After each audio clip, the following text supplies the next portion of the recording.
Hello student, this is the fourth part of your chapter Resources of India part 2 और इसमें आज हम लोग पढ़ रहे हैं मिनरल रिसोर्सेज इन इंडिया कि कौन कौन से मिनरल्स है जो हमारे इंडिया में हमें मिलते हैं।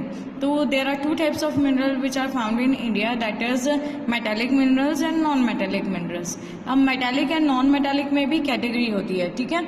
मेटालिक मिनरल्स में फेरस मेटालिक मिनरल, फेरस का मतलब होता है कि वो मिनरल जिसमें कुछ % आयरन का मिला हुआ होता है, ठीक है।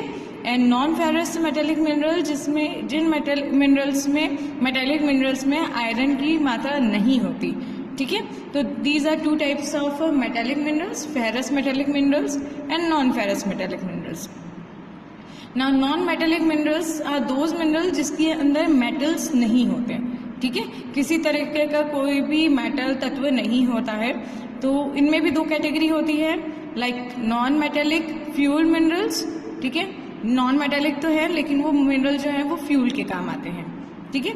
And non metallic non fuel minerals, non metallic भी है नॉन फ्यूल भी है, मीन्स फ्यूल के काम भी नहीं आते हैं, ठीक है। तो नॉन मेटालिक फ्यूल मिनरल्स फिर दो कैटेगरी में लाइज करते हैं, दैट इज फॉसिल फ्यूल, ठीक है, और nuclear fuel, okay. Non metallic non fuel mineral के अंदर सॉल्ट आ जाता है आपका, ठीक है। फॉर एग्जाम्पल नाउ मिनरल्स के बारे में अगर हम लोग जाने तो mineral homogeneous natural occurring substance with a definable internal structure. तो मिनरल्स जो हैं वो होमोजेनियस नेचुरल अकरिंग है, दैट मीन्स कि ये हमें नेचुरली ज़मीन से प्रोवाइड हो जाता है इंटरनल स्ट्रक्चर के थ्रू, मीन्स ज़मीन का जो स्ट्रक्चर है इस पर जो हीट एंड प्रेशर पड़ता है उससे हमें मिनरल जो है वो मिल जाता है। They are found in a varied form of nature, और ये जो मिनरल्स हैं वो बहुत ही डिफरेंट नेचर्स में हमें मिलते हैं, ठीक है। एक तरीके का मिनरल नहीं होता, बहुत तरीके के मिनरल होते हैं, जैसे कि मैंने आपको बताया ही है। तो ये हमें पूरे ज़मीन से मिलता है और इनके सबके फॉर्म्स जो होते हैं वो अलग अलग होते हैं। Rock are combination of a mineral, और जनरली जो रॉक्स होते हैं, पत्थर होते हैं, वो एक कॉम्बिनेशन होता है वेरियस मिनरल्स के, ठीक है। A particular mineral that is formed from a certain combination of elements depend upon the physical and chemical condition under which the material form। तो मिनरल्स जो है वो पर्टिकुलरली कुछ फिजिकल एंड केमिकल कंडीशन की वजह से जो मटेरियल है वो फॉर्म होता है, ठीक है। तो वो हमें जनरली अगर देखा जाए तो वो रॉक के फॉर्म में भी कई बार नजर आते हैं, लेकिन उसके अंदर बहुत सारे कॉम्बिनेशंस होते हैं डिफरेंट डिफरेंट एलिमेंट्स के। Because of this different mineral have a different color, hardness, crystal forms, luster and density।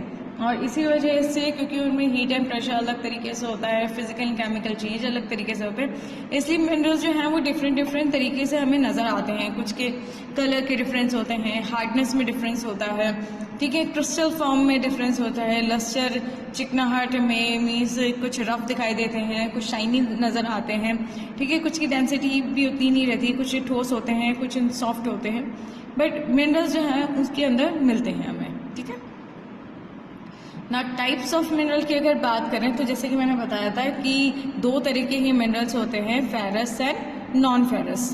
तो फेरस आर दोज मिनरल जिसके अंदर आयरन की मात्रा मौजूद होती है, एंड नॉन फेरस वो होते हैं जिसके अंदर आयरन मौजूद नहीं होता, ठीक है।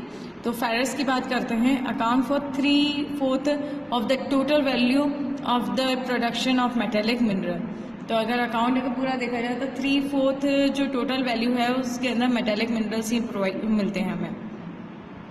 Provide a strong base for the development of metallurgic industry, और ये एक स्ट्रॉन्ग बेस प्रोवाइड करते हैं for the development of metallurgic industry. जो मेटलर्जिक इंडस्ट्रीज होती है जहाँ पे मेटल्स को मोल्ड किया जाता है वहाँ पे सबसे ज़्यादा स्ट्रॉन्ग इनपुट इनका रहता है। इंडिया एक्सपोर्ट सब्सटेंशियल क्वांटिटीज़, और इंडिया जो है वो सबसे ज़्यादा इसकी क्वांटिटीज़ जो हैं वो एक्सपोर्ट करता है।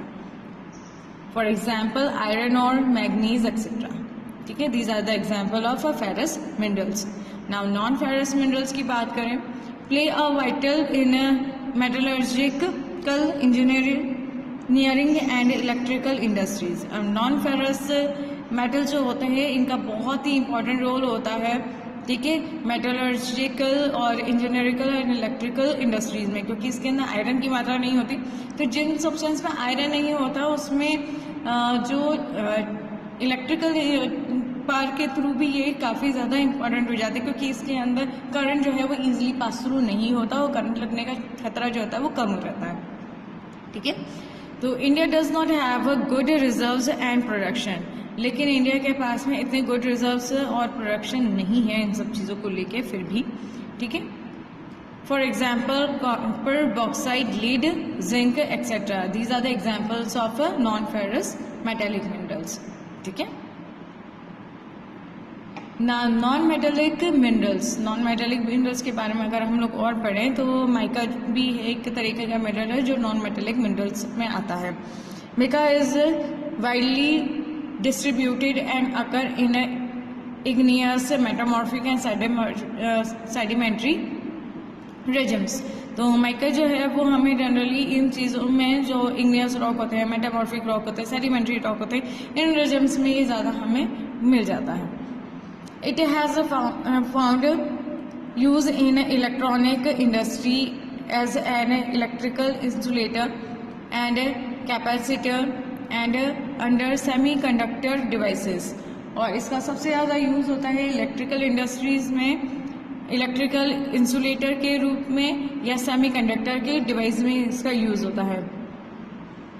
Sheet and block mica are used in the electrical industry and electrical insulator in electronic equipment, thermal insulator and more। साथ के साथ इसके शीट्स और ब्लॉक जो होते हैं माइका के वो इलेक्ट्रिकल इंडस्ट्रीज में as a electrical insulator, electric equipment के अंदर यूज हो जाते हैं थर्मल इंसुलेटर के तौर पे। Has low power loss factor, D electric strength, therefore has an important role in electrical industry। और इसमें बहुत ही लो पावर यूज़ होता है, लेस लॉस फैक्टर्स होते हैं और इलेक्ट्रिकल स्ट्रेंथ जो रहती है वो ज़्यादा रहती है, इसलिए इसका इलेक्ट्रिकल इंडस्ट्रीज में रोल काफ़ी ज़्यादा रहता है। ठीक है, फाउंड इन छोटा नागपुर प्लेटू, झारखंड, अजमेर एंड आंध्र प्रदेश, और इन जगहों पे माइका जो है वो इजीली अवेलेबल हो जाता है। नाउ आयरन ओर की अगर बात करें तो iron ore is the basic mineral and backbone of industrial development. तो इंडस्ट्रियल डेवलपमेंट के तौर पे देखा जाए तो ये एक बैकबोन, एक रीढ़ की हड्डी, आपको पता ही होगा कि आपकी बॉडी के अंदर रीढ़ की हड्डी जो होती है, बैकबोन होती है, वो किस काम में आती है, आपको अपराइट स्ट्रेट रखने के काम में आती है। ठीक है, तो ये मिनरल जो है आयरन ओर, ये एक बेसिक मिनरल है जो किसी भी इंडस्ट्री अगर वर्ल्ड वाइड भी देखा जाए तो डेवलपमेंट के लिए काफ़ी ज़्यादा इंपॉर्टेंट है, क्योंकि आजकल आयरन के बिना काम नहीं चलता।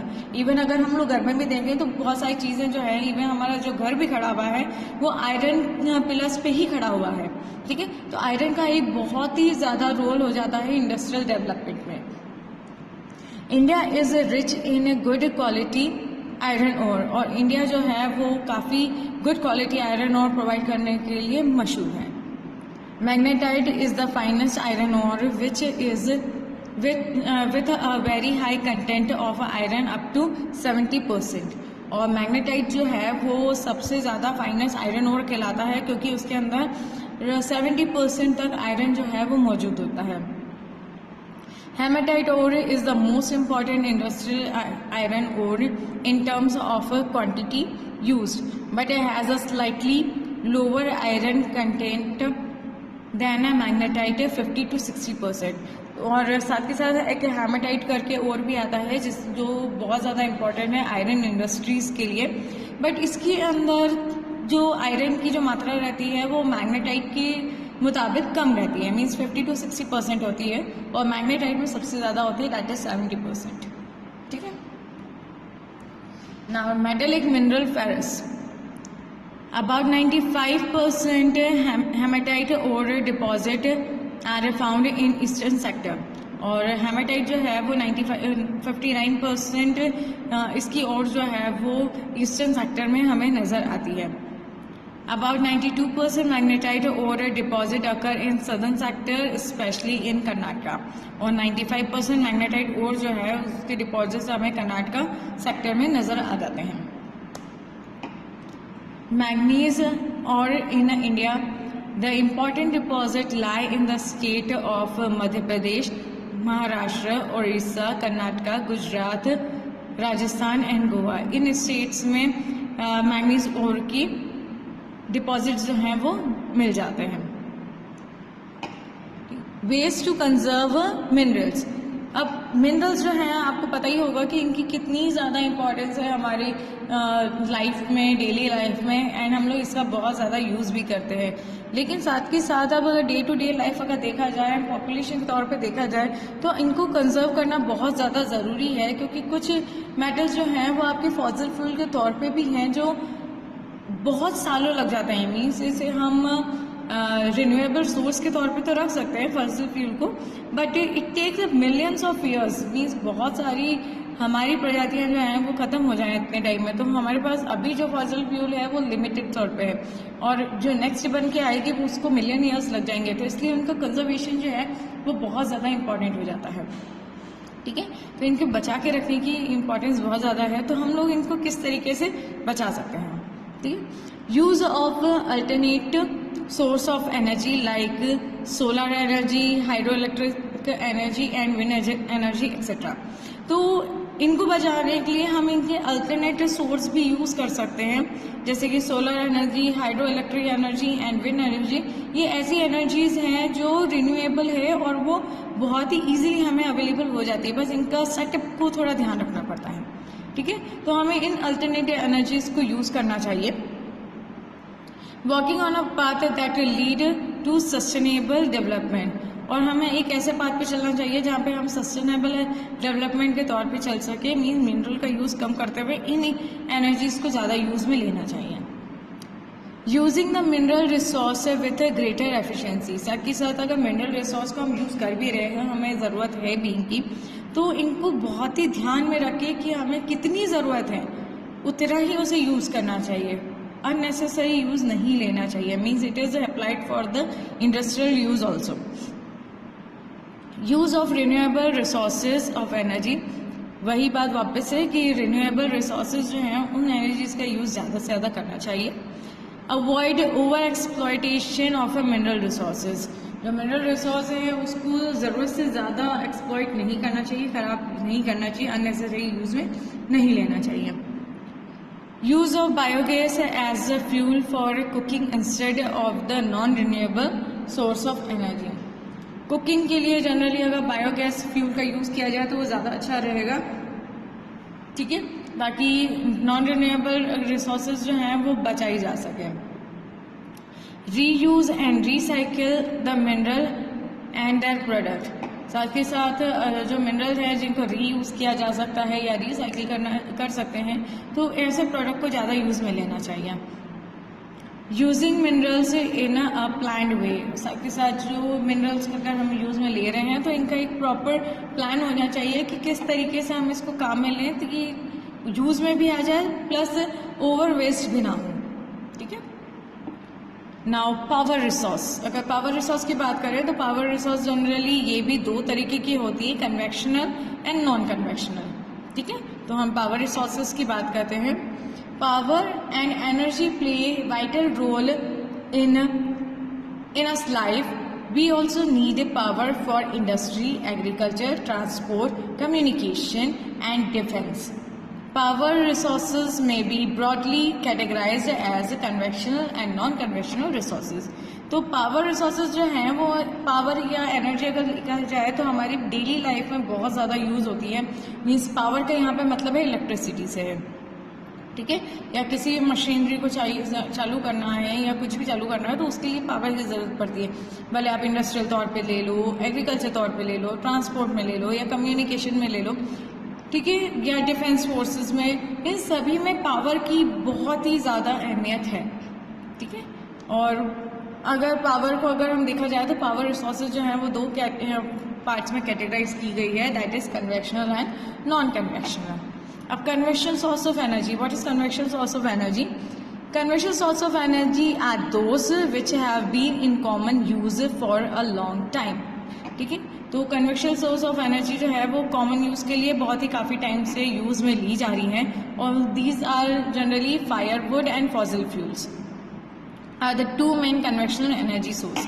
फायरवुड मीन्स लकड़ी जलाना या फॉसल फ्यूल का यूज़ करना, ये दो मेन कन्वेक्शनल एनर्जी सोर्सेज है हमारे पास में, ठीक है। नॉन कन्वेक्शनल सोर्स की बात करें तो इसके अंदर आपकी रिन्यूएबल एनर्जीज आ जाती हैं, renewable source. In the energy of the non conventional the energy are renewable which are in limited, ठीक है। तो अनलिमिटेड, तो रिन्यूएबल सोर्स ऑफ एनर्जी आ जाती है नॉन कन्वेंशनल में, जैसे कि solar energy, hydro energy, wind energy. तो ये सारी एग्जांपल जो हैं वो नॉन कन्वेंशनल एनर्जी के हैं, जो हमारे पास में अनलिमिटेड मौजूद है, ठीक है। हवा बंद नहीं होगी, सूरज रोशनी देना बंद नहीं करेगा, पानी रिसाइकिल होता रहता है, उसका एक वाटर साइकिल अलग चलता रहता है, तो पानी भी जो है वो ख़त्म नहीं होगा, ठीक है। हमारे पास पानी पीने का जो है वो 1% है, लेकिन जो एनर्जी गेन करने के लिए हमें पानी चाहिए वो हमारे पास बहुत सारा है, तो ये एनर्जीज जो है वो अनलिमिटेड है हमारे पास में। अब एक चार्ट के थ्रू भी इसको अच्छे से समझ लेते हैं। एनर्जी सोर्सेज ऑफ इंडिया, ठीक है। कन्वेंशनल एनर्जी, इसमें भी दो तरीके की एनर्जीज होती है, non commercial and commercial. Non commercial means जो बिजनेस पर्पस पे यूज़ नहीं होती हैं, वो होती है firewood, waste of vegetation and cloth, ठीक है। ये नॉन कमर्शियल बेसिस पे हम लोग यूज़ में ले सकते हैं इन सोर्सेज को। कमर्शियल बेसिस पे मीन्स कमाने के तौर पे भी जो एनर्जी यूज़ होती है वो है coal, petroleum, natural gas, thermal energy, atomic energy, hydro electricity, heavy water, others, ठीक है। और भी इस तरीके की एनर्जीज हैं जो कमर्शियल तौर पे यूज़ की जा सकती हैं ना। Non convectional energy, non convectional मैंने आपको बताया ही था कि वो एनर्जीज होती हैं जो रिन्यूएबल एनर्जीज हैं और जो अनलिमिटेड है हमारे पास में, ठीक है, जिनके लिमिट जो है वो ख़त्म नहीं है हो सकती। That are solar energy, wind energy, hydrogenic energy, oceanic energy, geothermal energy, biomass energy and tidal energy, ठीक है। Now this is the end of the chapter, और नेक्स्ट हम लोग चैप्टर करेंगे, उसकी एक क्लिपिंग मैं आप लोगों को दिखा देती हूँ, ठीक है। हम लोग हिस्ट्री का चैप्टर 8 है ये, national awakening and establishment of political organisation in India, ठीक है। तो हम ये चैप्टर पढ़ेंगे आपका। So till then take care and complete your work on time.